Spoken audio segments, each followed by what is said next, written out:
109वां सर्ग। इस सर्ग में स्त्री सहित राजा का निकलना, वहां चांडाली से उत्पन्न हुए पुत्र की आपत्ति देखकर चिता में प्रवेश करने की इच्छा करना और उस समय प्रतिबुद्ध सचेत होने से सभासदों के साथ संवाद करने का वर्णन किया गया है। राजा जी ने कहा, उस समय दैव के प्रतिकूल होने पर अकाल भयंकर कल्पान के सदृश अत्यंत तापदायक हो गया।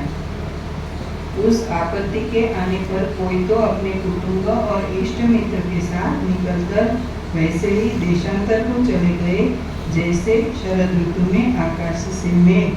पुत्र, स्त्री और प्रिय बंधु लोग देह के अवयव के समान त्याग करने में असमर्थ थे और कोई तो वहाँ ही वैसे ही नष्ट हो गए जैसे कटे हुए वृक्ष। जैसे अपने घोंसलों से निकले ऐसे पक्षियों को जिनके अभी पंख भी नहीं उगे हैं, उन्हें बाज आ जाते हैं, उसी तरह अपने घर से निकले हुए कितने ही प्राणियों को भालू, बाघ आदि जंगली पशु खा गए।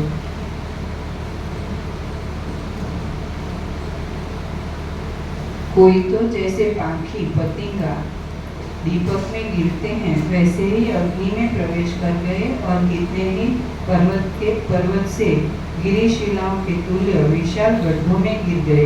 मैं तो अपने श्वशुर आदि को वहां त्याग कर अपने साथ जाने योग्य कुटुंब मात्र को लेकर उस क्लेशदायक देश से निकला। अग्नि, वायु भक्षक, व्याघ्र तथा सर्पों से भी बचकर मृत्यु के भय से कुटुंब सहित मैं बाहर आ गया। भयंकर अनर्थों के समान अपने पुत्रों को कंधे पर बैठा कर उस देश के प्रांत अंत के समीप में स्थित एक ताल वृक्ष के नीचे मैंने चीर खाकर वैसे ही विश्राम किया जैसे रौरव नरक से निकला अथवा दीर्घ दावाग्नि से पीड़ित उष्ण काल में जल रहित सूखती हुई कमलिनी। इसके अनंतर शीतल छाया युक्त उस वृक्ष के नीचे चांडाल कन्या की 2 लड़कियों ने विश्राम किया। फिर उनके सो जाने पर रुचक नामक मेरा एक पुत्र, जो सबसे छोटा होने से हम लोगों को अति प्रिय था, वह अश्रु से पूर्ण नेत्र दीन चित्त मुझसे बोला कि हे प्रिय पिता, क्षण भर में मुझे भक्षण को मांस और पीने को रक्त शीघ्र दीजिए। वह मेरा पुत्र पुनः पुनः ऐसा कहता हुआ प्राणांतिक मरणासन्न दशा को प्राप्त हुआ और पुनः क्षुधा से रोदन करने लगा। मैंने कई बार उसको कहा कि हे पुत्र, मांस नहीं है, तथापि वह दुर्बुद्धि यही कहता था कि मांस दो। पुत्र के मुंह से मूढ़ और दुख के भार से ग्रस्त मैंने उससे कहा कि हे पुत्र, तुम पके हुए मेरे मांस का भोजन करो। भोजन न मिलने पर वह अति क्षुधित होकर मुझसे मिलने पर वह और मुझे मांस दो, यह कहते हुए उसने मेरे शरीर मांस का खाना भी उसने अंगीकार कर लिया। स्नेह तथा करुणा से मोहित, दुख के बोझ से पीड़ित उस बालक की बहुत पीड़ा देखकर उस तीव्र आपत्ति को सहने में असमर्थ मैंने सब दुखों को दूर करने के लिए अति मित्र मृत्यु का ही निश्चय किया। वहां पर इधर उधर से लकड़ियां बीनकर मैंने चिता बनाई और वह चिता चटचटा शब्दों के साथ प्रज्वलित हो गई। वह अग्नि मेरे प्राणों को हरने की स्थिति हुई। जब तक मैं अपने शरीर को उस चिता में फेंकूं अर्थात उस चिता में प्रवेश करने लगा, तभी इस सिंहासन से राजा रूप में मैं बहुत तेजी से चला। इसके अनंतर तुरही और जय के शब्द में बोधित हुआ। मेरी नींद टूट गई। हे सभ्यगण, इस प्रकार इस शांबरिक बाजीगर ने मुझे वैसे ही मोह से ग्रस्त किया जैसे सैकड़ों दशा से युक्त जीव को अज्ञान। अति तेजस्वी राजाओं के इंद्र के समान राजा लवण के इतना कहने पर वह शांबरिक बाजीगर शीघ्र क्षण में ही अंतर्धान हो गया, लोप हो गया। इसके अनंतर विस्मय से विकसित नेत्र वाले उन सभासदों ने राजा से यह कहा कि हे देवराजन, जिसको धन की इच्छा नहीं, यह शांबरिक नहीं है, किंतु संसार की स्थिति का बोध कराने वाली यह कोई दैवी माया है। जिसको धन की इच्छा नहीं, वह शांबरिक नहीं है, किंतु संसार की स्थिति का बोध कराने वाली यह कोई दैवी माया है, जिस माया से यह भान होता है कि यह संसार मन का विलास है, क्योंकि सर्वशक्तिमान विष्णु भगवान का मन ही यह जगत है। सर्वशक्तिमान परमात्मा की सैकड़ों विचित्र शक्तियाँ हैं, क्योंकि यह अपनी माया से विवेकियों के मन को भी मोह लेता है। कहाँ तो लोक के संपूर्ण वृत्तांतों का जानने वाला राजा और कहाँ साधारण मनुष्यों के मन की वृत्ति के योग्य यह अनेक भ्रम और सांवरिक बाजीगर लोगों के चित्त में ऐसा मोह जगाने की इच्छा नहीं हो सकती, क्योंकि वे तो चित्त प्रसन्न करके नित्य धन की सिद्धि को चेष्टा करते हैं, न कि ऐसे ही भ्रांति से लोगों को भ्रमित करना चाहते हैं।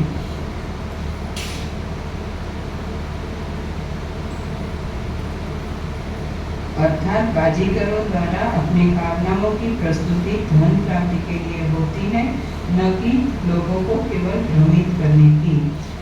हे प्रभु, वे तो बड़ी सावधानी से धन के लिए प्रार्थना करते हैं, न कि अंतर्धान लोग को प्राप्त होते हैं। इन दोनों कारणों से हम लोग संदेह समुद्र के निर्णय रूपी तट पर स्थित हैं। श्री वशिष्ठ जी ने कहा, हे राम जी, पूर्व काल में उस राजा की सभा में मैं स्वयं स्थित था, इसलिए यह वृत्तांत मैंने प्रत्यक्ष देखा है, न कि दूसरों से सुना। हे ब्रह्मात्मन राम जी, इस प्रकार अनेक प्रकार की रचनाओं से वर्धित शरीर और फल पल्लव शाखादि वृक्ष के तुल्य फैला हुआ यह मन सबसे उत्कृष्ट है, और जो ज्ञान तथा विचार योग से मन निर्वासनता रूपी शांति को प्राप्त होकर और जो ज्ञान तथा विचार योग से मन निर्वासनता रूपी शांति को प्राप्त होकर साक्षात परस्वभाव होने पर भेद कल्परों के बाधा होने एवं परम पावन पूर्ण आत्मपद को प्राप्त होगा। श्रीमद् वाल्मीकि विरचित योग वासिष्ठ महारामायण अंतर्गत देवदूतोक्त मोक्षोपाय में उत्पत्ति प्रकरण अंतर्गत हिंदी भाषानुवाद सहित इंद्रजालोपाख्यानगत चंडालत्व व्यपगम नामक 109वां सर्ग पूर्ण। सर्ग 110वां। इस सर्ग में ब्रह्मा के पुत्र श्री वशिष्ठ जी ने मन को शांत करने के क्रम में उसकी विभूतियों को वर्णन का शुभारंभ किया है। विभूतियों के वर्णन का शुभारंभ किया है। श्री वशिष्ठ जी ने कहा, हे राम जी, चित्त सहित परम कारण जो अज्ञान है, उसी निमित्त से विषय की ओर यह चित्त अभिमुख हुआ है। उसी के लिए यह ऐसे नाम को प्राप्त होकर पदार्थों के नाना प्रकार की कला विचित्रता से कलुषता मलिनता को प्राप्त हुई। हे राम जी, इस प्रकार की स्थिति वाले असत मोहों के क्रम से घनीभूत होने पर यह चित्त चेतन अपने पूर्ण रूप को विस्मरण करके तुच्छ मनोभाव को प्राप्त होकर अनादिकाल से जन्म मरणादि भूमों से मोहित होती है। इस प्रकार तुच्छ मनोवृत्ति रूप से स्थित वासना रूप सहस्त्रों दोषों से दूषित चित्त असत दुख को इस प्रकार विस्तार करता है, जैसे बालिका बेतालों को।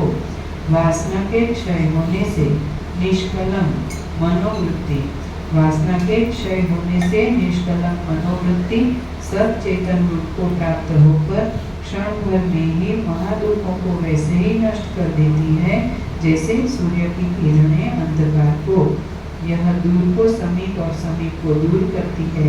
हे राम जी, यह मन प्राणियों में वैसे ही गरजता है, जैसे बालक छोटे छोटे पक्षियों के बीच में। वासना से ही चित्त को अभय में भय होता है।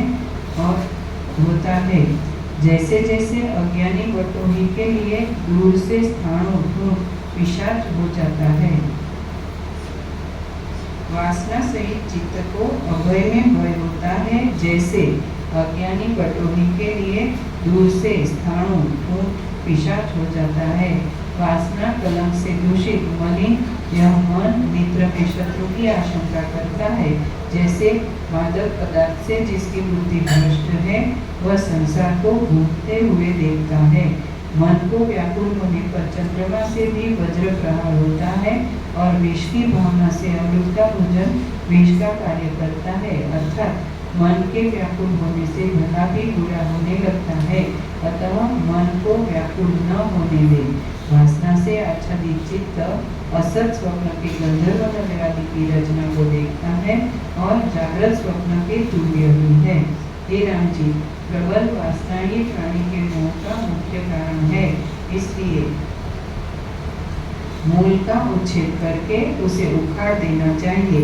संसार रूपी वन की लता कुंजों में मनुष्यों का मन रूपी हरिण वासना रूपी जाल से खींचा अति विवश हो जाता है। जो जीव पदार्थों की वासना को विचार से छीन्न कर देता है, उसका ज्ञान रूपी प्रकाश मेघ रहित सूर्य के प्रकाश के समान शोभित होता है। जो जीव पदार्थों की वासना को विचार से छीन्न कर देता है, उसका ज्ञान रूपी प्रकाश मेघ रहित सूर्य के प्रकाश के समान शोभित होता है। इसलिए हे राम जी, तुम मन को ही मनुष्य समझो, न कि तुच्छ देह को। देह तो जड़ है और इसमें जो मन है वह न जड़ है और न चेतन, किंतु जड़ चेतन दोनों ही होने से विलक्षण है। हे पाप रहित राम जी, जो कार्य मन से किया जाता है उसी को तुम किया हुआ समझो। जिस काम को मन त्याग करता है उसी को त्यागा हुआ समझो। हे राम जी, यह संपूर्ण जगत मन ही है। भूमंडल मन ही है, आकाश मन ही है, पृथ्वी मन ही है और वायु मन ही है तथा महान मन ही है। हे राम जी, मन यदि पदार्थों में उन प्रकाशादि रूप से कल्पना न करे तो सूर्यादि कदाचित भी प्रकाश रूप से न भान हो, किंतु उल्लूक आदि को दिन में दिखाई नहीं देता। जिसका मन मोह से ग्रस्त हो जाता है वही मूढ़ कहलाता है। लेकिन जब शरीर मोह अज्ञ को प्राप्त होता है तो मृतक शरीर को कोई मूढ़ नहीं कहता। देखो, देखता हुआ यह मन नेत्र, सुनता हुआ श्रवण, स्पर्श से त्वक और सूंघने से घ्राण नासिका इंद्रिय हो जाता है। स्वाद लेने से रसना जिह्वा इंद्रिय को प्राप्त होता है, क्योंकि उन वृत्तियों में मन की शक्ति विचित्र है। जैसे नाटक में नट अनेक रूप धारण करता है, वैसे ही देह में मन सब इंद्रियादि के धारण कर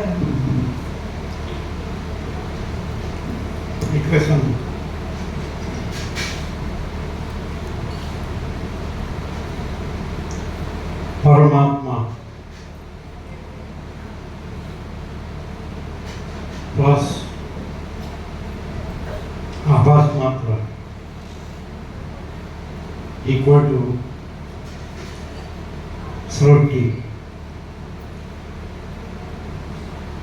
श्रुति माइनस आभास मात्र इक्वल टू परमात्मा।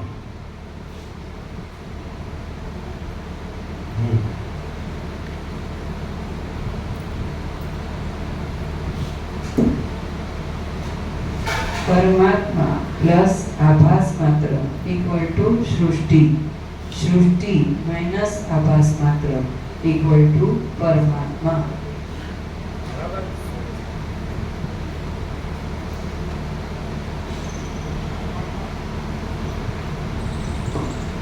जैसे जैसे जहाँ चिदाकाश है वहाँ स्वप्न भासता है कि नहीं? तो चिदाकाश और स्वप्न दो है कि चिदाकाश ही है? चिदाकाश है, जहाँ स्वप्न भासता है वहाँ चिदाकाश है। चिदाकाश तो सर्वत्र है ना, तो जहाँ चिदाकाश है तो जहाँ स्वप्न भासता है वहाँ चिदाकाश है, जहाँ चिदाकाश है वहाँ स्वप्न भासता है। अभी चिदाकाश में ही स्वप्न भासता है, तो चिदाकाश में चिदाकाश और स्वप्न दो है कि केवल चिदाकाश है? तो आभास मात्र का क्या होता है? जो स्वप्न कुछ नहीं है, चिदाकाश में कुछ नहीं है, फिर भी चिदाकाश में भासता है, उसका नाम आभास मात्र एपियरेंस। क्लियर नहीं है? जहाँ चिदाकाश है, जहाँ स्वप्न है वहाँ चिदाकाश तो सर्वत्र है, भरपूर है, कोई जगह खाली नहीं है कि नहीं। यह सारा अनंत केवल अनंत स्वच्छ चिदाकाश है। यह सारा केवल अनंत स्वच्छ चिदाकाश है कि नहीं। तो स्वप्न भागता है कि नहीं।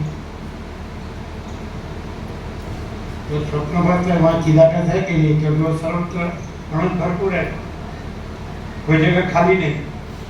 चिदाकाश सिवा कोई जगह नहीं, कोई वस्तु नहीं, केवल चिदाकाश है, अनंत स्वच्छ। तो जहाँ स्वप्न भागता है वहाँ चिदाकाश है कि नहीं। तो अभी चिदाकाश में चिदाकाश और स्वप्न दो है कि केवल चिदाकाश है।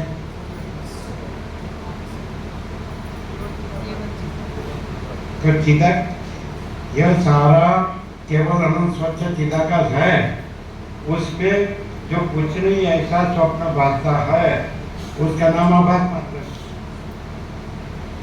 तो वैसे यह सारा केवल अनंत स्वच्छ चिदाकाश है, तो वही सृष्टि रूपी स्वप्न भासता है। तो चिदाकाश और सृष्टि रूपी स्वप्न तो दो है कि चिदाकाश ही है। तो जो नहीं है ऐसा भासता है, वैसा भासता है, तो वही तो आभास मात्र है। आभास में खाली दिखावा मात्र। एक दूसरे तो बहुत दृष्टांत है। अंधेरे में रज्जु में सर्प भ्रम, तो रज्जु मन दोरी, दोरी और सर्प भ्रम दो है कि केवल दोरी है। दो है, एक है, तो वो सर्प भ्रम है, उसका नाम आभास मात्र। जो नहीं है, जो मूल तत्व, जो मूल वस्तु है परमात्मा, तो उसमें जो नहीं है ऐसा जो भासता है सृष्टि, उसको बोलते हैं आभास मात्र। और जब अज्ञान होता है तब मान लीजिए दोरी का अज्ञान होता है, रज्जु का अज्ञान होता है, तभी सब भ्रम भासता है ना, है कि नहीं। और दोरी का ज्ञान होता है तो सब भ्रम नहीं भासता है। वैसे परमात्मा का अज्ञान होता है तो ये संसार भ्रम भासता है सृष्टि। और जब परमात्मा का ज्ञान होता है तो ये संसार भ्रम सृष्टि भी भ्रम नहीं भासता है। तो ये क्या है, ये तत्व, ये परमात्मा का ज्ञान है। तो अज्ञान है तब तक ये दृश्य, अगर तो ब्रह्मांड, अगर तो विश्व, अगर तो संसार, अगर तो जगत, शब्द अलग अलग है। सृष्टि कहो, क्रिएशन। तो जब तक परमात्मा का ज्ञान है तब तक ये सृष्टि रूपी स्वप्न आभास मात्र भासता है, आभास मात्र। लेकिन जिसको अज्ञान है उसको आभास मात्र नहीं लगता है, उसको सच्चा लगता है। जब मनुष्य स्वप्न में होता है तब स्वप्न सच्चा लगता है, तब चिदाकाश सच्चा नहीं लगता है। लेकिन जब वो चिदाकाश में जागृत होता है, चिदाकाश बोध, तत्वबोध, चिदाकाश बोध होता है, तो फिर स्वप्न भ्रम नहीं रहता है। ये सृष्टि, ये संसार नहीं समझे मैं कौन हूँ, ये संसार में क्या है। तो ये असत असार दुख है, मिथ्या नाशवंत है, स्वप्न जैसा और मृत स्वप्न का जल जैसा है। लेकिन वो कब मालूम पड़ता है, जब परमात्मा को जानता है तब। परमात्मा को नहीं जानता है तो संसार सच्चा लगता है। तो सब असत असार दुख, मिथ्या नाशवंत और स्वप्न जैसा मृत स्वप्न का जल जैसा। और जब परमात्मा का ज्ञान होता है तो संसार स्वप्न का भ्रम नष्ट हो जाता है। जैसे सूर्योदय होता है तो रात्रि का अंधकार नहीं रहता है। तो ऐसे कि परमात्मा या ज्ञान, ये सूर्योदय होता है तो फिर ये अज्ञान अंधकार, ये संसार भ्रम नहीं रहता है। ये नहीं है, ये किसके लिए है, ये अज्ञान के लिए है कि ज्ञान के लिए है। ये तत्वबोध किसके लिए है। सब प्राणी मात्र संसार भ्रम जो है उस असत्य जो स्वप्न भ्रम में फंसे हुए हैं, सबको दुख का संग दिया है। अभाव मिटता नहीं, इच्छा पूरी होती नहीं, और असत संसार के विषयों के पीछे भागते हैं। तो जब ये ज्ञान होता है तो परमात्मा में परमात्मा रहते हैं, और फिर ये संसार स्वप्न नहीं रहता है। और फिर परमात्मा का परम प्रकाश, परम आनंद परम शांति जो है वही रहती है। फिर संसार का दुख और अशांति नहीं रहता है। क्लियर है? आभास मात्र का क्लियर हो गया? ये अभी आप देख रहे हैं ना, जो ये मैं जगन्नाथ प्रभु हूँ, मैं भगवानपुर का हूँ, मेरा गांव है, मेरा फैमिली है, मेरा प्रॉपर्टी है, मेरी प्रजा की प्रजा है, ये स्वप्न है, ये आभास मात्र है। और जहाँ आभास मात्र है वहीं भी चिदाकाश है, परमात्मा है। तो ये आपको चिदाकाश परमात्मा बोध हो रहा है, तो ये स्वप्न सच्चा नहीं है। इसमें सब ध्यान जाते हैं, स्वप्न अदृश्य हो जाता है, तो स्वप्न का दुख भी अशांति भी नहीं रहती है। ये समझना, ये सुनने से मनुष्य परमात्मा रहता है, संसार स्वप्न भ्रम नहीं रहता है। इसे संसार स्वप्न भ्रम का दुख अशांति नहीं रहता है, और परमात्मा का परम प्रकाश, परम आनंद, परम शांति ही रहता है। ये आभास मात्र का आप समझे? अपीयरेंस, दिखावा मात्र। जैसे स्वप्न दिखावा मात्र है, वैसे ये सारा संसार भी, ये भ्रम भी दिखावा मात्र है। लेकिन दिखावा मात्र भी अज्ञान होने से भासता है, ज्ञान होने से नहीं भासता है। जहाँ ज्ञान है तो वहाँ परमात्मा है, और जहाँ अज्ञान है वहाँ ये स्वप्न जैसा ये सृष्टि भ्रम है, संसार भ्रम है ना? तो ज्ञान है तो परम शांति है, परमात्मा है, और अज्ञान है तो आभास मात्र, ये संसार भ्रम है, तो दुख और अशांति है। किसी भी अज्ञानी संसारी के पास कितना भी हो तो अभाव मिटता नहीं, इच्छा पूरी होती नहीं, और शांति होती नहीं, आनंद होता नहीं। बोलते हैं हम हमारे पास सब है, लेकिन शांति नहीं होती है। शांति है, सब कुछ है, शांति नहीं, कुछ नहीं है। आभास मात्र को सच्चा माना है, उसी का तो दुख है, और परमात्मा को सच्चा जाना है, उसी का तो परम आनंद, परम शांति है। देखो, अज्ञानी संसारी के पास जो सब कुछ है तो यहाँ कुछ नहीं है, लेकिन यहाँ परमात्मा का परम प्रकाश, परम आनंद, परम शांति है, तो कोई अज्ञानी संसारी के पास नहीं है। आभास मात्र समझे? परमात्मा प्लस आभास मात्र इक्वल टू सृष्टि, सृष्टि माइनस आभास मात्र इक्वल टू परमात्मा। क्लियर हुआ? आभास मात्र किसको कहते हैं? जो स्वप्न जैसा, मृत तृष्णा के देव जैसा ये संसार भ्रम है, उसको आभास मात्र कहते हैं। देखो, 7 खंड के 800 करोड़ के पास सब कुछ है कि नहीं? 7 खंड के 800 सब है, सब है ना? तो किसी को शांति है, और यहाँ कुछ नहीं है, तो परम शांति है कि नहीं? प्रैक्टिकल क्या क्लियर है? पहले कैसा का आभास मात्र माने क्या हो, अभी कहते हैं क्लियर है। थोड़ा ऑपरेशन होता है तभी क्लियर बोलते हैं। क्या लिखा बोलो, सही है कि नहीं? ये सृष्टि है, ये सब दिख रहा है ना, सब ये जीव जगत, ये आकाश, और आकाश और पृथ्वी जो भी, सूर्य चंद्र तारे, आकाश गंगा, अनंत सूर्य, अनंत ब्रह्मांडो, अनंत नाम, अनंत सृष्टि स्थिति प्रलय, अनंत जीव जगत, अनंत दृष्टा दृश्य, अनंत सृष्टि स्थिति प्रलय, तो ये आभास मात्र है। और यह सारा केवल अनंत स्वच्छ चिदाकाश है, तो वो परम तत्व का परम सत्य है। महाचिदाकाश स्वयं प्रकाश, संपूर्ण प्रकाश, वो परम सत्य का परम तत्व है। महाचिदाकाश परम आनंद, परम शांति, यह परम सत्य का परम तत्व का परम सत्य है। परम चिदाकाश परम ज्योति, अखंड ज्योति, ये परम तत्व का परम सत्य है। तो ज्ञान से उसमें रहा जाता है, और अज्ञान से इसमें मरा जाता है। इसमें कुछ नहीं है, फिर भी भ्रांति से ऐसा लगता है इसमें कुछ है।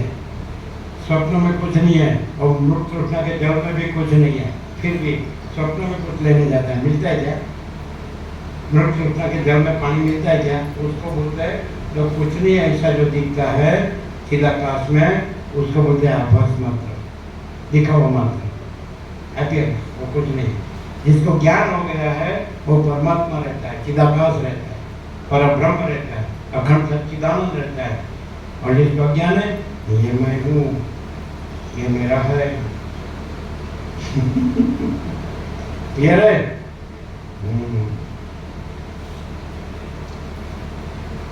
ये सब अनेक दूसरा, अनेक एक दूसरे से अलग अलग सब दिख रहा है, सब प्रकट होता है और ठीक होता है, फिर लय होता है। तो ये सब आभास मात्र है। जैसे अनंत महासागर में जल है तो अपने तरंग प्रकट होता है और स्थित रहता है और फिर लीन होता है, तो वापस मात्र हाथ में जल हो तो तरंग मिलेगा ही नहीं, न वो प्रकट होता है, न स्थित रहता है, न लीन होता है। वैसे ये सृष्टि रूपी तरंग, परमात्मा रूपी महासागर अनंत, तो ये तरंग आप आत्मा तो परमात्मा ही है, अनंत महासागर ही है। तो अंदर देखो तो सृष्टि रूपी तरंग, उसका प्रकट होना या स्थित रहना या लीन होना, ऐसा कुछ होता ही ये कहाँ है? सृष्टि रूपी तरंग है ही नहीं।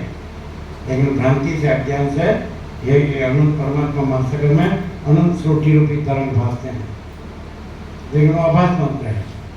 आभास समझे? आभास मात्र खाली दिखाओ मात्र है, उसमें कुछ होता नहीं है। तो सब सारा संसार खाली दिखाओ मात्र है, उसमें कुछ है नहीं। फिर भी भ्रांति से, अज्ञान से ये कुछ है, इसमें कुछ है तो कुछ नहीं मिलता है। जिसको ज्ञान होता है तो बस अनंत परमात्मा महासागर है, वो अनंत प्रकाश, अनंत आनंद, अनंत शांति है। उसमें अज्ञान अंधकार नहीं है, उसमें दुख नहीं है, उसमें अशांति नहीं है, उसको परमात्मा कहते हैं। और वो ज्ञान से प्राप्त होता है, वो कर्म से प्राप्त नहीं होता है। कर्म अज्ञान में है और परमात्मा ज्ञान में है। ज्ञान परमात्मा है, समझते हैं? कर्म संसार में है, ये दिखा हुआ तो जो है आभास मात्र उसमें है,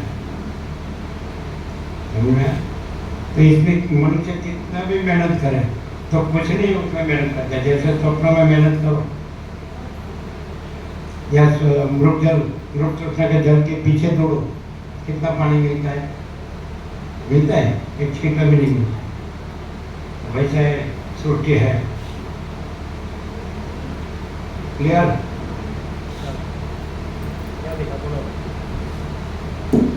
परमात्मा प्लस आभास मात्र इक्वल टू सृष्टि, सृष्टि माइनस आभास मात्र इक्वल टू परमात्मा। आभास मात्र का मीनिंग लिखना है तो दिखावा मात्र है कि नहीं? अपीयरेंस, APPEARANCE, अपीयरेंस, दिखावा मात्र। ये सारा आपको दिख रहा है ना, ये दिखावा मात्र है। आज जन्म के पहले कहाँ था? मर जाने के बाद कहाँ रहते हैं? तो जन्मे तब कुछ साथ में लाए थे, मरते तब कुछ साथ में ले जाते हैं। जन्मे तब साथ में कोई आया था, मरते वक्त कोई साथ में आता है?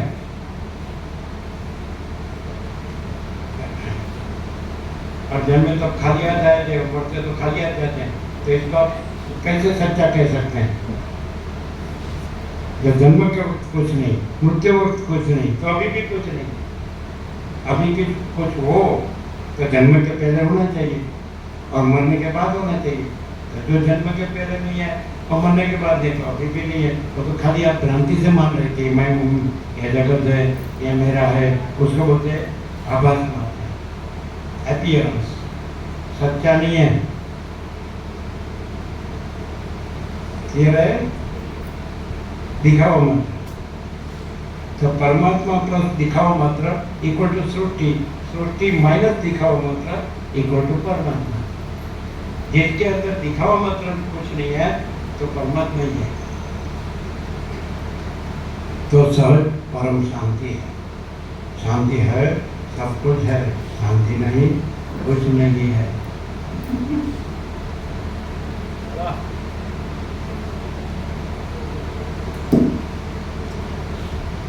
स्वाद लेने से रसना जिह्वा इंद्रिय को प्राप्त होता है, क्योंकि उन वृत्तियों में मन की शक्ति विचित्र है। जैसे नाटक में नट अनेक रूप धारण करता है, वैसे ही देह में मन सब इंद्रियादि के धारण वैसा ही। परमात्मा में ग्रहण भी नहीं है और त्याग भी नहीं है, क्योंकि सृष्टि जो दिखाओ मात्र है वो है ही नहीं, ऐसा कोई ऐसा कहे मैंने स्वप्न का त्याग किया तो स्वप्न ही ने क्या त्याग किया, मैंने स्वप्न का ग्रहण किया तो स्वप्न ही नहीं तो क्या ग्रहण किया, मैंने मृत तृष्णा के जल का ग्रहण किया तो जल है ही नहीं क्या ग्रहण किया, और मैंने मृत तृष्णा का जल का त्याग किया तो जल है ही नहीं क्या त्याग किया, तो ग्रहण भी नहीं है, त्याग भी नहीं है, संसार भी नहीं है, संन्यास भी नहीं है। समझे? आपको संन्यास देना था ना।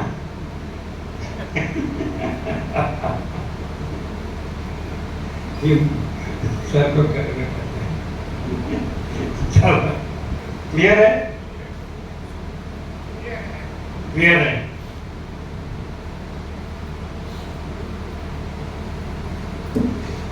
वैसे ही देव में मन सब इंद्रियादि के धारण कर वैसा ही व्यवहार करता है। यह मन लघु को दीर्घ और सत्य को असत्य करता है, कटु को मधुर और शत्रु को मित्र कर देता है।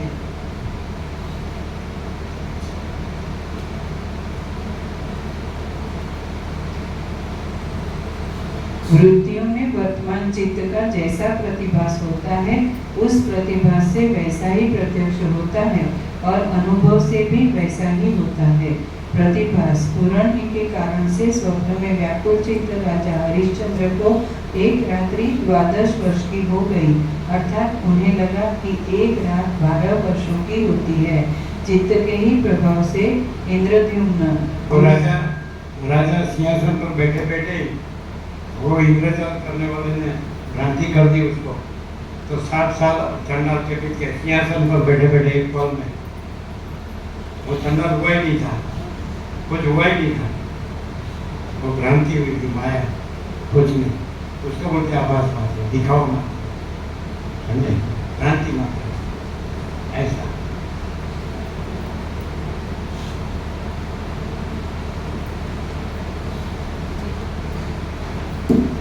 चित्त के ही प्रभाव से इंद्रद्युम्न, दूसरा नाम रेवत, राजा को जोगी ब्रह्मा के पूर्व के मध्यवर्ती थे, उनके लिए एक मुहूर्त में युग बीत गया।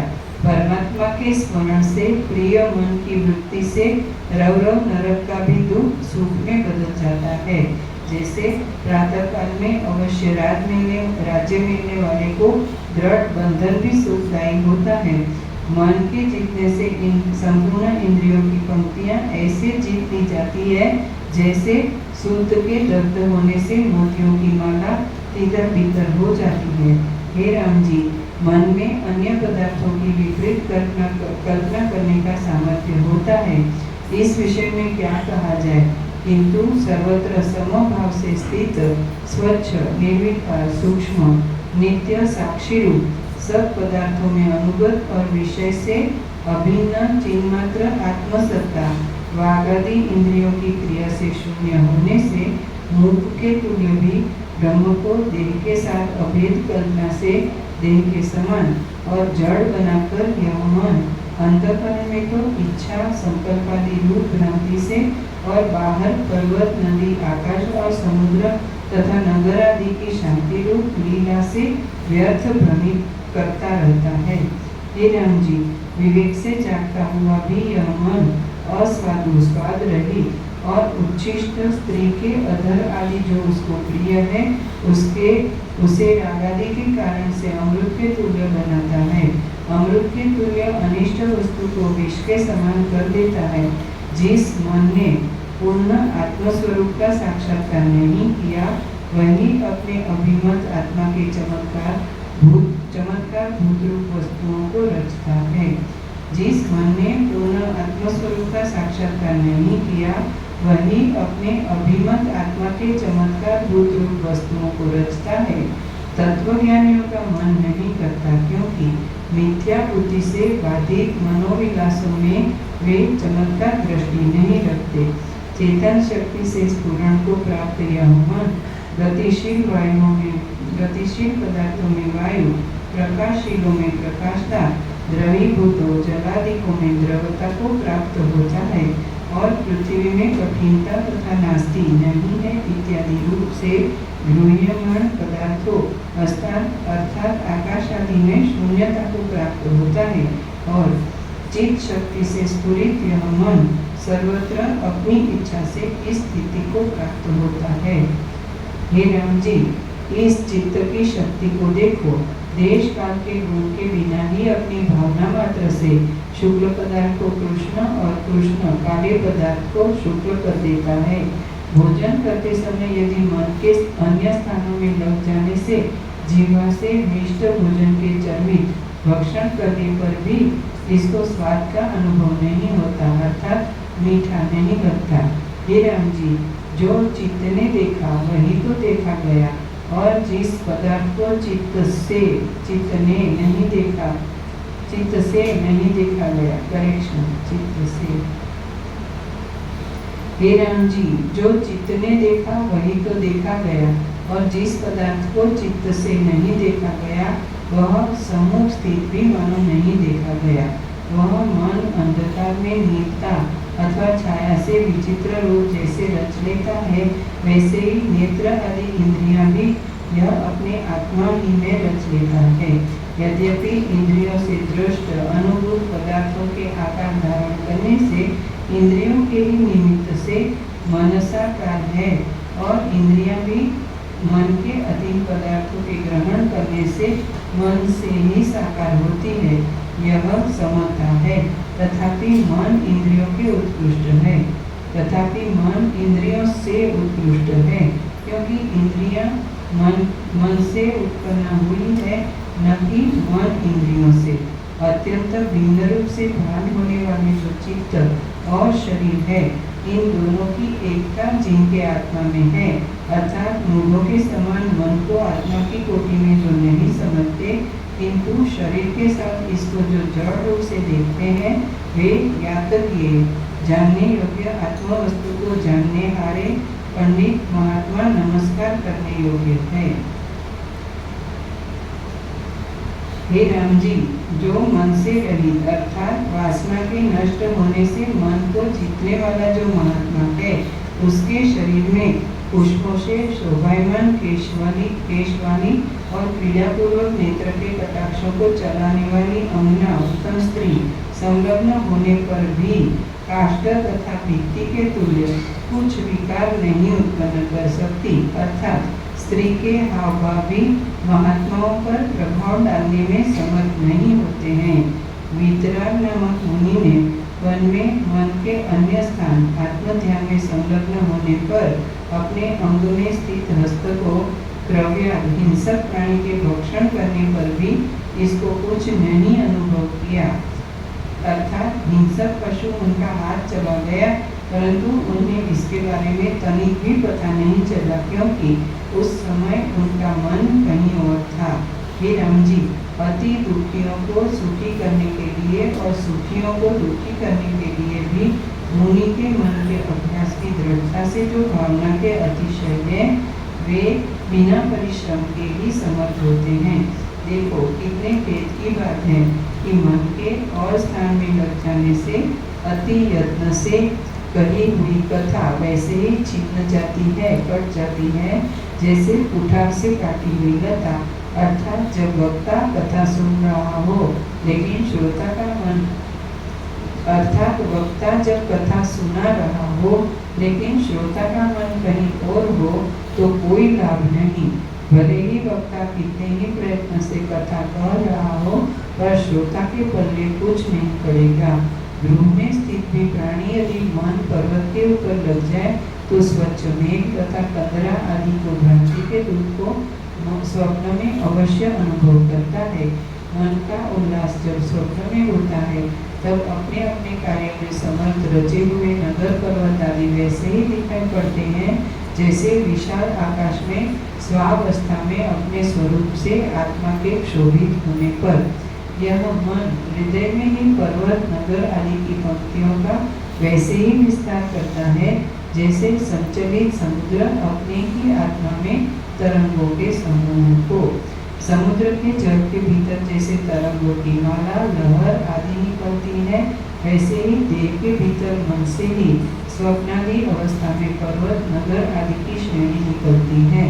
जैसे पत्र पुष्पलता और फलादि की शोभा अंकुर से होती है, वैसे ही जागृत तथा स्वप्नादि भूमि उत्पत्ति इस मन से है।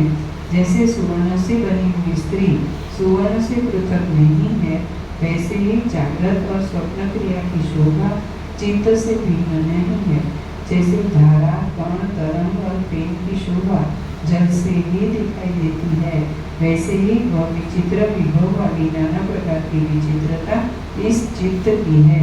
अपने ही चित्त की वृत्ति जागृत और स्वप्न की दृष्टि से रूप से इस प्रकार आविर्भाव धारण करती है, जैसे श्रृंगार आदि रस के आवेश से पोशाक भी विचित्रता धारण करता है। हे राम जी, प्रतिभास के कारण जैसे लवण राजा में चांडालत्व पैदा हुआ, वैसे ही यह जगत का विस्तार मन का स्फुरण मात्र है। स्फुरण मात्र है रूप जिसका, ऐसा यह मन जिस रूप से भावना करता है, यह शीघ्र ही उसी रूप को धारण कर लेता है। अब जैसी तुम्हारी इच्छा हो वैसा करो। हे राम जी, यह मन प्राणियों के अंतर में स्थिर नाना प्रकार के नगर, नदी तथा पर्वत आदि रूप को प्राप्त होकर जागृत और स्वप्नमय इस जगत का विस्तार करता है। प्रतिभास के कारण यह चित्त जैसे लवण राजा से चांडालत्व को प्राप्त हुआ, वैसे ही देवता से दैत्यता को, हस्ती से या सर्प से वृक्षता को प्राप्त होता है। जैसे मनुष्य स्त्री से पुरुष भाव को और पिता से पुत्रत्व दशा को प्राप्त होता है, वैसे ही अपने संकल्प से ही मन भी इष्ट रूप हो जाता है। यह मन संकल्प से ही मरता है और संकल्प से ही पुनः उत्पन्न होता है, और अपने चिरकाल के अभ्यास से आकार शून्य होने पर भी जीवाकार हो जाता है, और यह सम्यक मोहमयी वासना सहित सर्वत्र व्याप्त है। संकल्प से ही यह जन्म स्थान को प्राप्त होता है, और उसी से सुख दुख तथा भय और अभय को भी प्राप्त होता है। जैसे तीर में तैल स्थित है, वैसे ही सुख दुख मन में स्थित है, चाहे वह उस देश काल के अनुसार घन हो अथवा सूक्ष्म हो। जैसे तीर के पेरने से तैल अपनी नित्य स्फुटता दशा को प्राप्त होता है, अर्थात तरल रूप में आ जाता है, वैसे ही चित्त के भीतर ही घनीभूत सुख दुख मन की स्फुरण से प्रकट होते हैं। अर्थात जब मन प्रसन्न होता है तो व्यक्ति का चेहरा खिला खिला रहता है। इसी प्रकार जब मन दुखी रहता है तो व्यक्ति का चेहरा बुझा बुझा सा रहता है। हे राम जी, देश काल के नाम से चित्त का संकल्प भी कहा जाता है, क्योंकि उसी के वश से देश और काल स्थिति को प्राप्त होते हैं। मन रूपी शरीर के संकल्प से ही यह स्थूल शरीर शांत होता है, शोभित होता है, मनुष्य को एक स्थान से दूसरे स्थान पर ले जाता है और प्रसन्न होता है तथा गरजता है। अपने संकल्पों से कल्पित नाना प्रकार के विशाल उत्साहों से यह मन इस शरीर में वैसे ही गरजता है, जैसे अंतःपुर के आंगन में साध्वी स्त्री, सती स्त्री। इसलिए हे राम जी, जो प्राणी अपने अंतःकरण में विष के अनुसंधान खोजने रूपी चपलता को, जो मन को अवसर नहीं देते, उनका मन वैसे ही लय को प्राप्त होता है, जैसे अपने बंधन में हस्ती बंधन से, जैसे स्तंभनास्त्र से शत्रु चेष्टा नहीं करता, उसी प्रकार विचार से स्तंभित जिसका उत्तम मन विषय की ओर चेष्टा नहीं करता है, अर्थात उधर भागता नहीं है, वही यथार्थ में उत्तम पुरुष है। शेष बाकी कर्दम कीचड़ के कीट हैं। जैसे स्तंभनास्त्र से शत्रु चेष्टा नहीं करता, उसी प्रकार विचार से स्तंभित जिसका उत्तम मन विषय की ओर चेष्टा नहीं करता है, अर्थात उधर भागता नहीं है, वही यथार्थ में उत्तम पुरुष है। शेष बाकी कर्दम कीचड़ के कीट हैं। हे राम जी, एकाग्र स्थित जिसने मन स्थिरता को प्राप्त कर लिया है, वही प्राणी ध्यान से सबसे उत्तम ब्रह्म पद में प्राप्त हो चुका है। हे राम जी, एकाग्र स्थित जिसने मन स्थिरता को प्राप्त कर लिया है, वह प्राणी ध्यान से सबसे उत्तम ब्रह्म पद में प्राप्त हो चुका है। जैसे मंदराचल के स्थिर हो जाने पर क्षीर सागर शांत हो गया था, वैसे ही मन के संयम से संसार का भ्रम शांत होता है, अर्थात मन स्थिर हो जाता है। भोग विषय के संकल्प के विभ्रमों से जो मन की वृत्तियां है, वे ही संसार रूपी विष की अंकुर योनि उत्पन्न स्थान है। हे राम जी, काम क्रोध आदि मद के मोह से मंद ये पुरुष रूपी दुष्ट भ्रमर संसार रूपी कुत्सित नदी के प्रवाह में चंचल चित्त रूपी कमल का आच्छादन करके भ्रमण करते हुए महाजड़ता रूप जल के आवर्त रूप वेग में प्रबल अन्य अनेक चिंताओं की निष्फलता से छिन्न और देह के साथ नष्ट चिंता रूपी चक्र भ्रम के सदृश आवर्त भंवर में निरंतर गिरते हैं।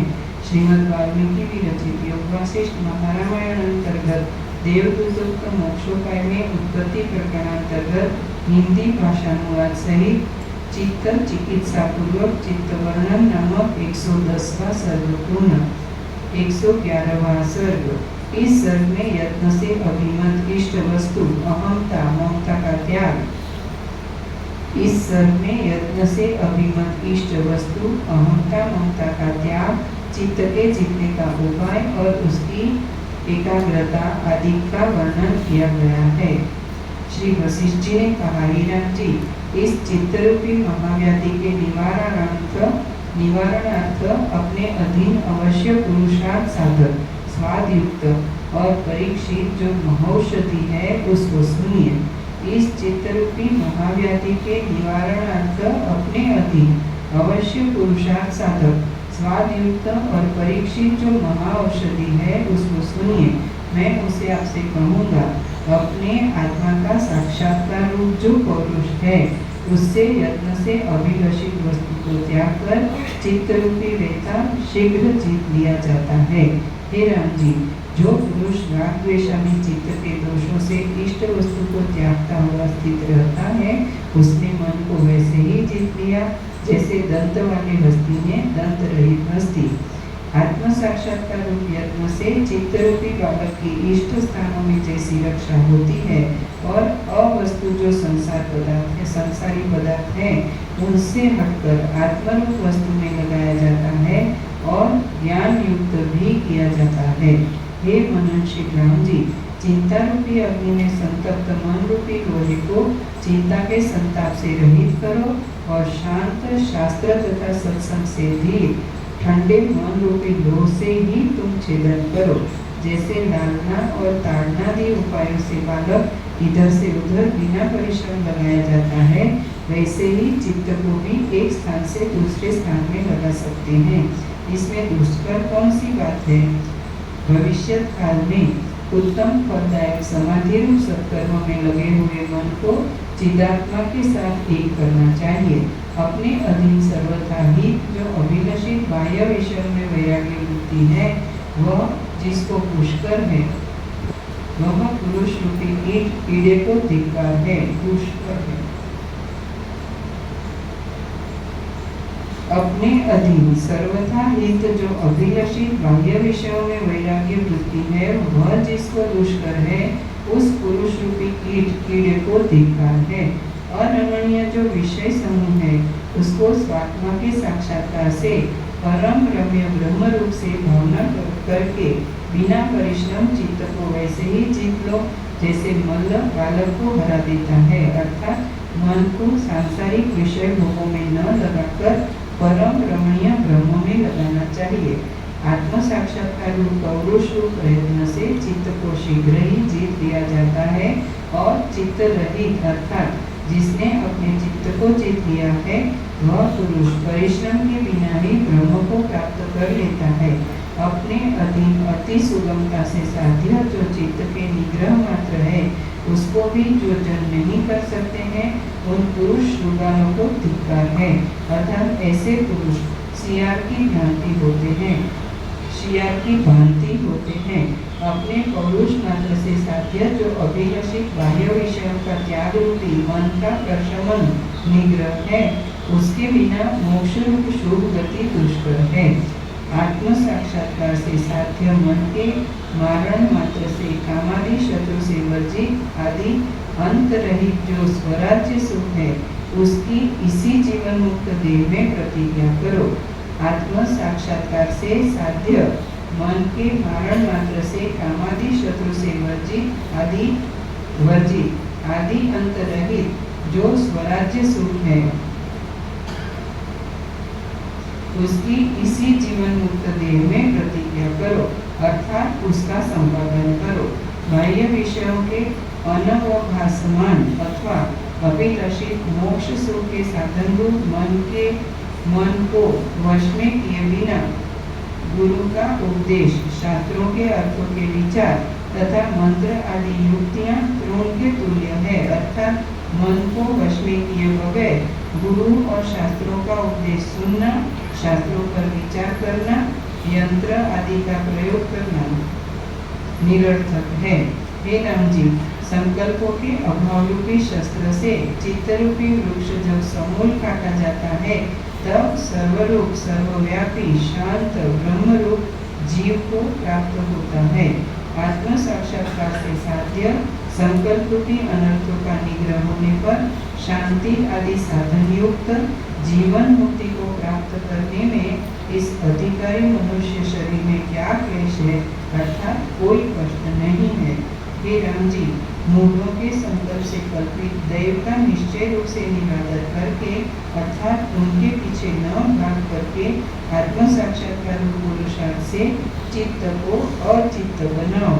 वह प्रसिद्ध महापदवी ब्रह्म रूपता को चित्त को चिरकाल तक प्राप्त करके अंत में साक्षात्कार वृत्ति से आविर्भूत चेतन से मन सहित अविद्या के बाद द्वारा चित्त को चित्त भक्षित करके चित्त से परे पूर्ण चेतन रूप हो जाओ। ऐसा करने में प्रथम चिन्ह मात्र भावना से युक्त हो और अनंतर उसके स्थितार्थ अति परम सावधान बुद्धि से युक्त हो। उसके पश्चात स्वस्थ होकर चित्त को ग्रसने वाले चित्त से भी परे परमात्मा को धारण करो।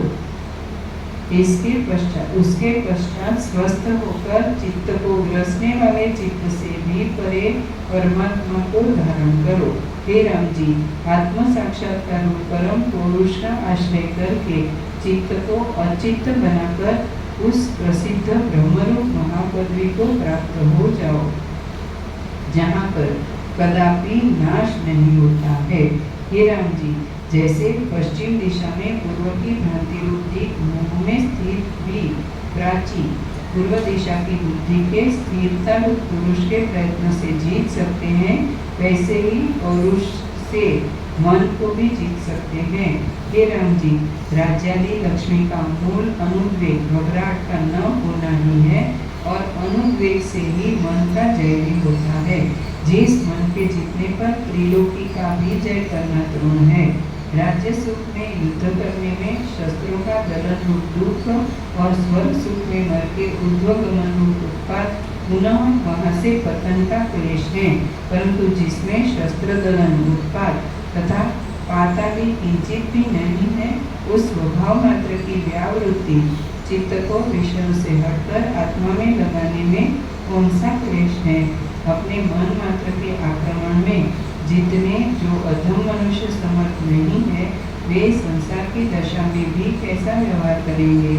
पुरुष हूँ, मर गया, उत्पन्न हुआ, जीता हूँ इत्यादि जो कुदृष्टियाँ अज्ञान है, वे विषय में चंचल चित्त की वृत्तियाँ असत्य रूप से ही आविर्भूत होकर भान हो रही है।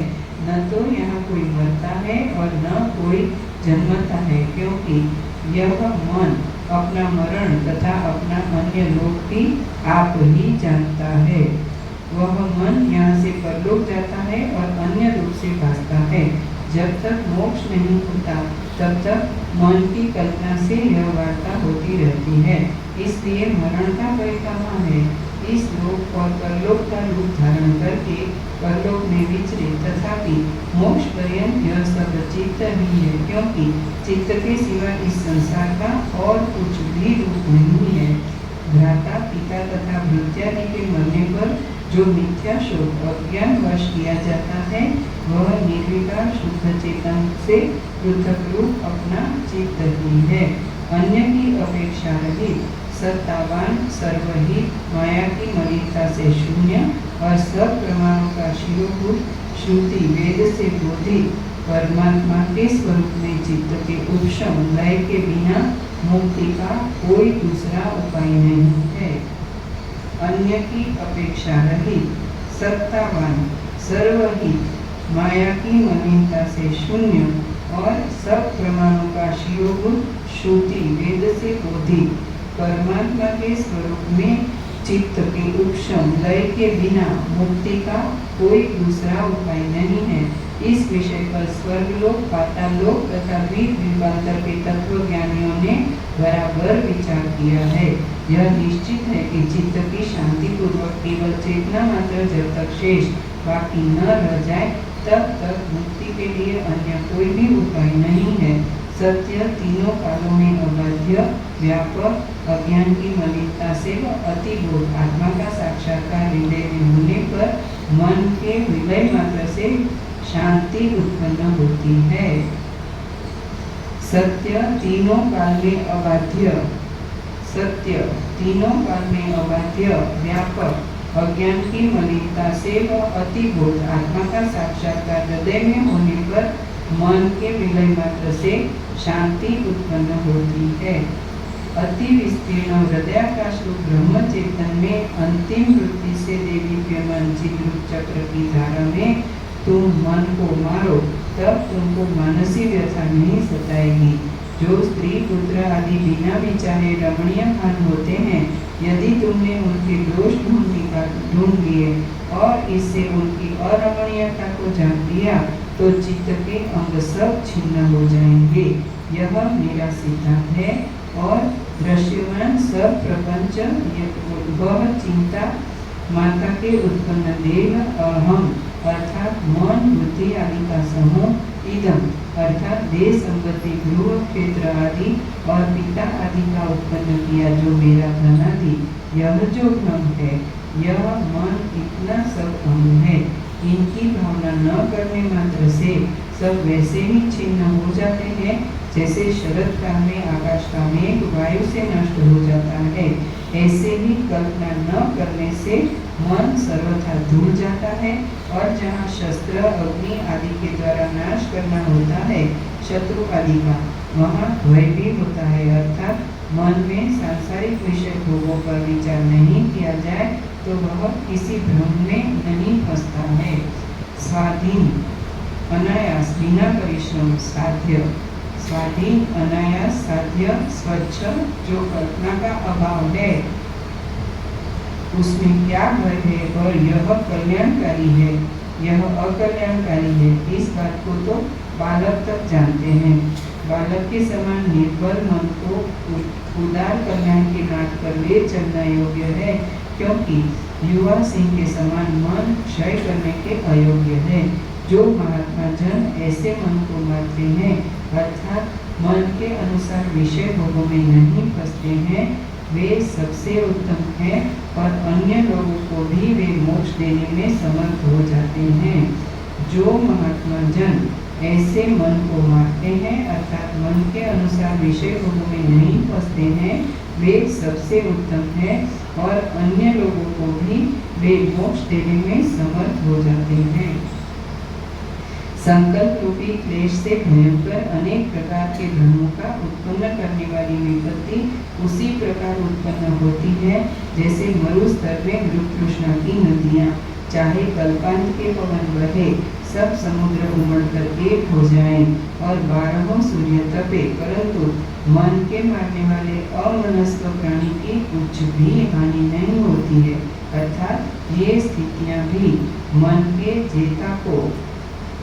विजेता को उसके मार्ग से अलग नहीं कर सकती।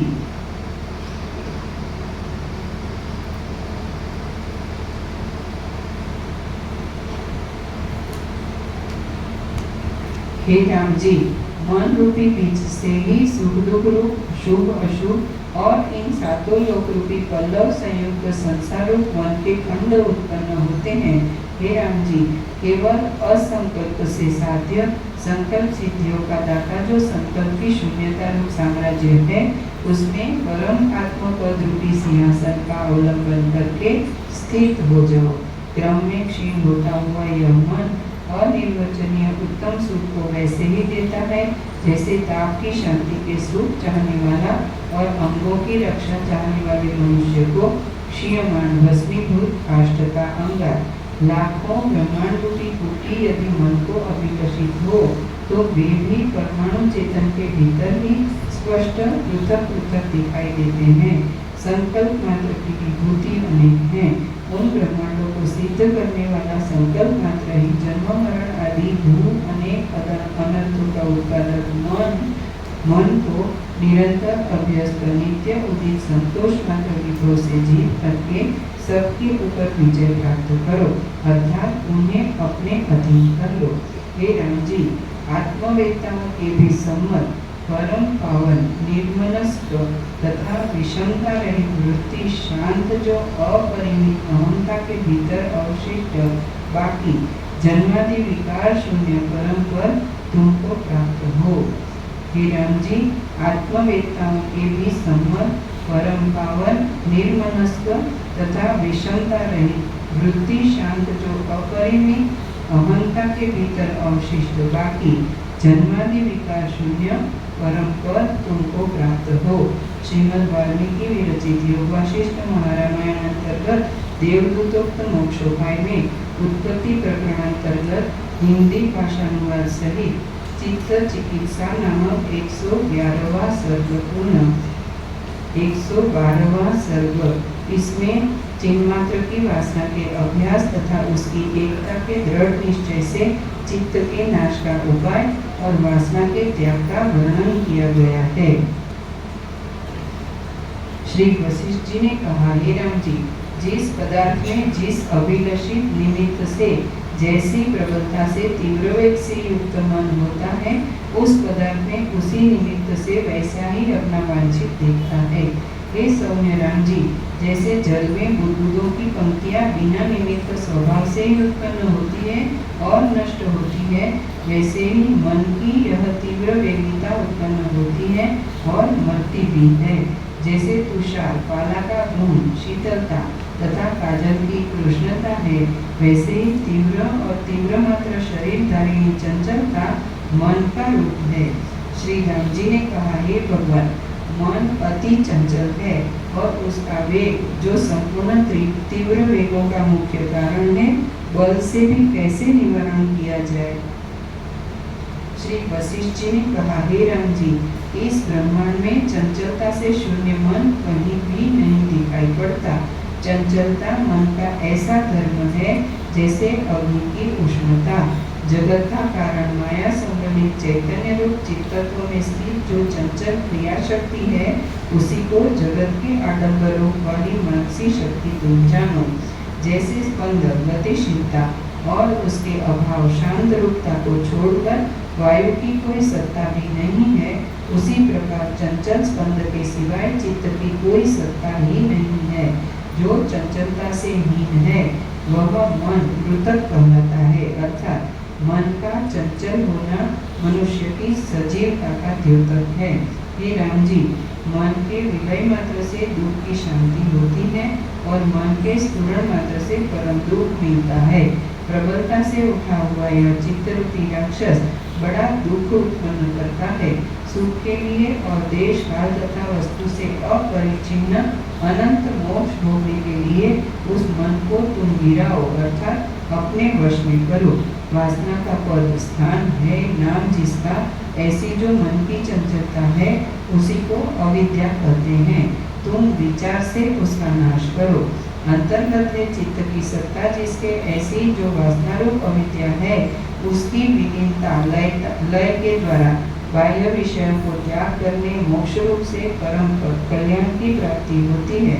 हे राम जी, सत असत का मेल और जड़ता तथा चेतनता का जो मध्य रूप है उसी को मन कहते हैं और उसकी स्थिति दोनों सत असत और चित और जड़ और लटक रही है, दोनों और लटक रही है। हे राम जी, सत असत का मेल और जड़ता का चेतनता का जो मध्य रूप है उसी को मन कहते हैं और उसकी स्थिति दोनों ओर लटक रही है। देदीप्यमान जड़ता दृढ़ अभ्यास एवं जड़ता के अनुसंधान से दूषित चित्त जड़ हो जाता है।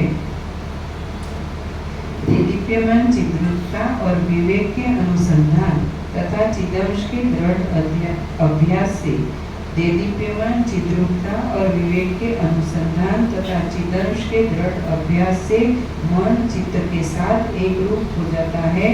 स्वाभाविक विवेक वाला शास्त्रीय पौरुषो प्रयत्न से जिस स्थान में यह चित्त गिराया जाता है उस स्थान को प्राप्त होकर और अभ्यास के बल से उसी का रूप हो जाता है। पुनः पौरुष का आलंबन करके और चित्त से ही चित्त को जीत करके शोक रहित आत्मपद का आश्रय लेकर के शंका रहित तुम स्थिर हो जाओ। हे राम जी, तुमका नाश करने की भावना से निमग्न हो जाओ और यदि मन को मन से बल से विषयों से नहीं उतारोगे तो इसके बिना मन के उतारने के मोक्ष नहीं प्राप्त कर सकोगे।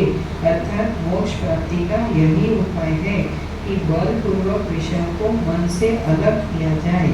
हे राम जी, तुम्हारा मन ही मन का दमन करने में समर्थ है, क्योंकि राजा से भिन्न राजा के जीतने में दूसरा कौन समर्थ हो सकता है। संसार रूपी समुद्र के वेग में तृष्णा रूपी ग्राह से गृहित और विषय रूपी आवर्तों से दूर बहाए हुए प्राणियों के लिए यह मन ही नौका है। मन से ही परम बंधन युक्त फांसी रूप जाल रूप मन का छेदन करके जिसने अपने आत्मा को तपाया नहीं या छुड़ाया नहीं, वह आत्मा दूसरे से ही नहीं छूटता। विषयों में गुती हुई मन नाम वाली बाह्य पदार्थों के अनुसंधान वाली जो वासना प्रकट हो उनको विषय के अनुसंधान से बुद्धिमान मनुष्य त्याग दे, क्योंकि उष्णता की शांति से जैसे अग्नि शांत हो जाती है वैसे ही वासना के क्षय से अविद्या का भी क्षय हो जाता है। प्रथम भोगों के समूह की वासना को त्यागो, उसके पश्चात भेद वासना को त्यागो, इसके अनंतर चित्त और विषयों को भी त्याग कर विकल्प रहित होकर सुखी हो जाओ। तत्व साक्षात्कार रूप जो भावना है, तत्व साक्षात्कार रूप जो भावना है उससे पूर्णानंद के आच्छादक अविद्या रूप आवरण को त्यागना ही वासना का क्षय है। यही मन का नाश अविद्या नाश भी कहलाता है। अथवा साक्षी चित्त के द्वारा जिस पदार्थ का अनुभव करता है वहाँ अनुभव का होना ही मन का सर्वोत्तम नाश कहा गया है। वही पदार्थों के अनुभव का अभाव निर्वाण मोक्ष है और विषयार्थ पदार्थों का अनुभव ही से दुख रूप है। वह वेद्य पदार्थों के अनुभव का अभाव पुरुष के निज प्रयत्न लक्षण भर में ही होता है। इसलिए इस प्रयत्न का अभ्यास नित्य करो।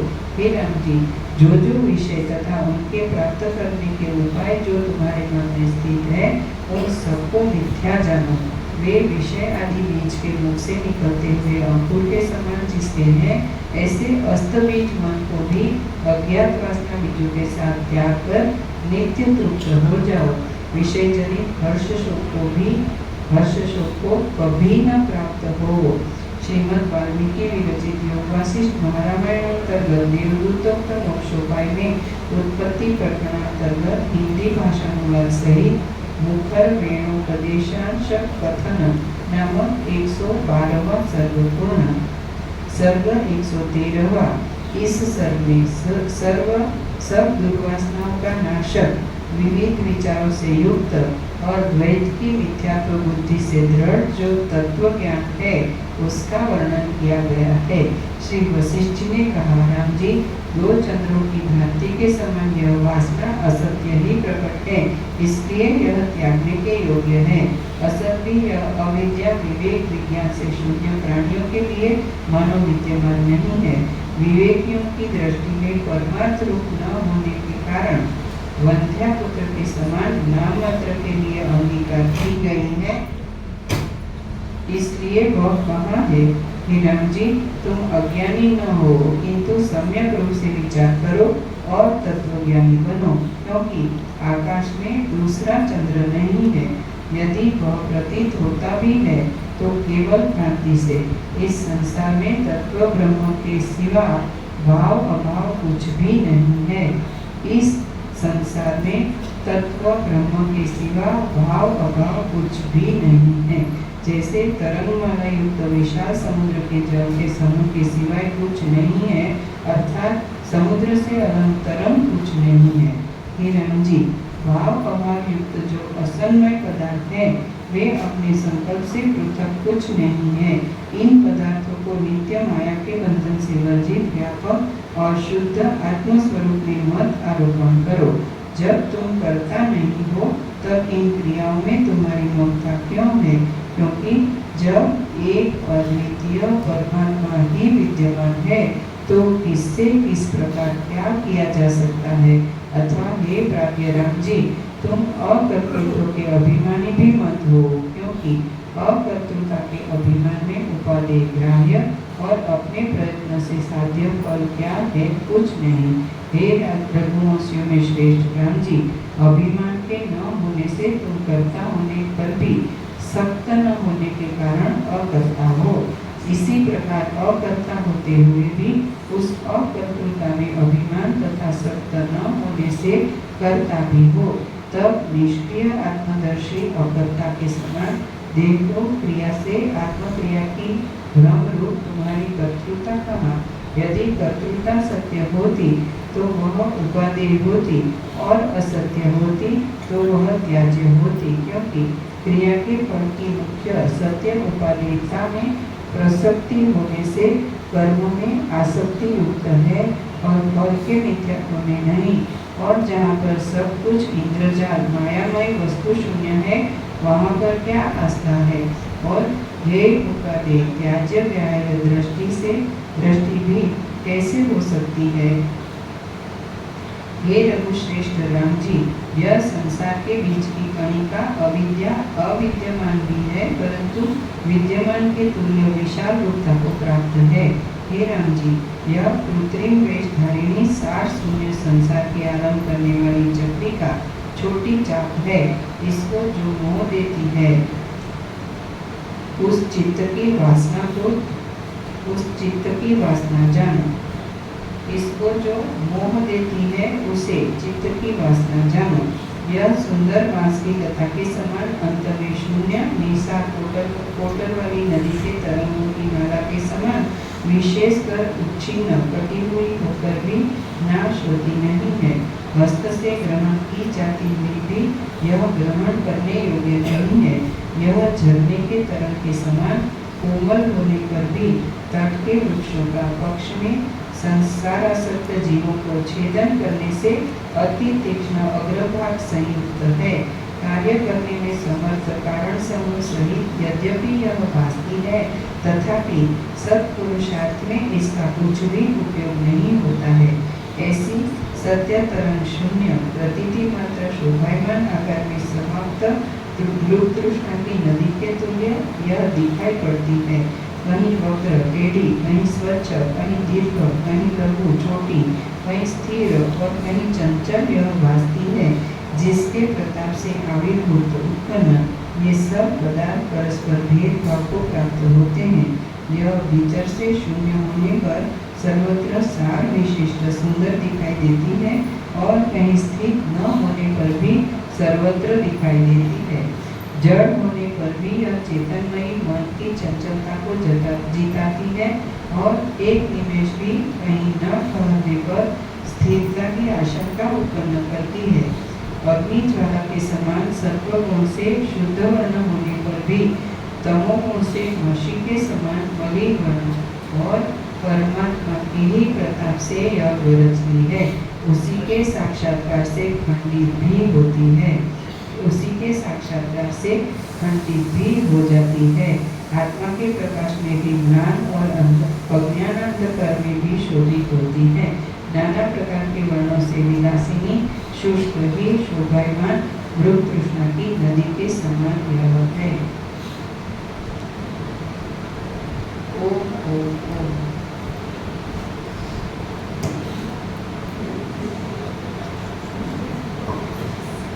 सब बुक ले लो। जो नए आए हो उसको वचनामृत प्रसाद दे दो।